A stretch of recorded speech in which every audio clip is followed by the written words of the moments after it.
नमस्कार, आवाज़ इंडिया देख रहे सभी दर्शकों का स्वागत है। महाराष्ट्र के लातूर जिले से एक बड़ी खबर आ रही है। महाराष्ट्र में लातूर जिले के अहमदपुर तहसील के तले गांव के 103 किसानों को वक्फ बोर्ड की ओर से नोटिस भेजी गई है।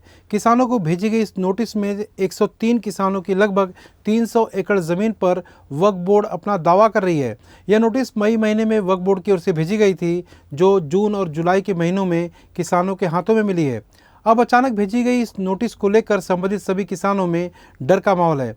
फिलहाल ये मामला संभाजीनगर के वक्फ बोर्ड कोर्ट में चल रहा है, जहां पर अब ये किसान मिलकर वक्फ बोर्ड से भेजी गई नोटिस के विरोध में केस लड़ते दिखाई दे रहे हैं।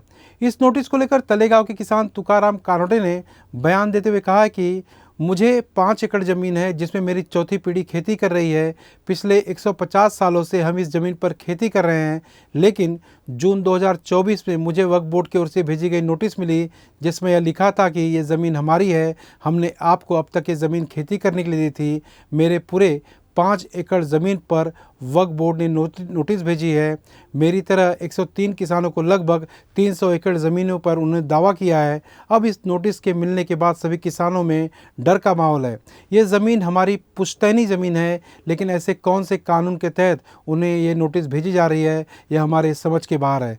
फिलहाल हम इस नोटिस के विरोध में संभाजीनगर के वक्फ बोर्ड में केस लड़ रहे हैं, लेकिन हमारी राज्य और केंद्र सरकार से विनती है कि ऐसे कानून को हटा दिया जाए। नहीं तो पहले से ही मराठवाड़ा क्षेत्र सूखा पीड़ित क्षेत्र है, इसलिए इस इलाके में किसानों की खुदकुशी करने की संख्या राज्य और देश में सबसे ज़्यादा है। अब इस तरह की नोटिस मराठवाड़ा के किसानों को मिलने लगी तो किसानों के सामने और कोई दूसरा रास्ता नहीं होगा।